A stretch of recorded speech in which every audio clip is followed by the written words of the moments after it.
खुश्क मेवाजात जहां इंसानी जिस्म को हरारत मुहैया करते हैं, वहीं तवानाई का भी बहुत बड़ा जरिया है। सर्दियों का आगाज होते ही शहरियों की बड़ी तादाद ड्राई फ्रूट की दुकानों का रुख कर लेती है। ड्राई फ्रूट की मांग बढ़ने से इसकी कीमतों में कई गुना इजाफा हो जाता है, जिसकी वजह से आम आदमी ड्राई फ्रूट नहीं खरीद सकता। मूंगफली 200-250 रुपए किलो होती थी पहले, ठीक है। अब गरीब आदमी नहीं खा सकता। जो अच्छे वाली है वो तकरीबन है 800 या 900 के दरमियान में, ठीक है।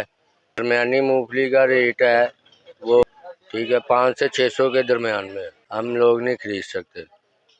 हत्ता कि गरीब आवाम का सस्ता ड्राई फ्रूट सर्दियों की खालिस औकात मूंगफली भी अब महंगी होने के बायस गरीब और दिहाड़ीदार तबके की कुव्वत खरीद से बाहर होती हुई दिखाई दे रही है।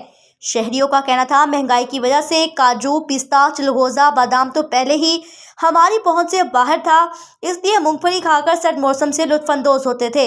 लेकिन मूंगफली की कीमत 400 से बढ़कर 600 रुपए फी किलो हो चुकी है। खुश्क मेवाजात में आम आदमी का बादाम समझी जाने वाली मूंगफली भी आम आदमी की पहुंच से दूर हो गई है। कैमरा टीम के साथ अहमद हसन, डिवीजन साहिवाल, न्यूज़ साहिवाल।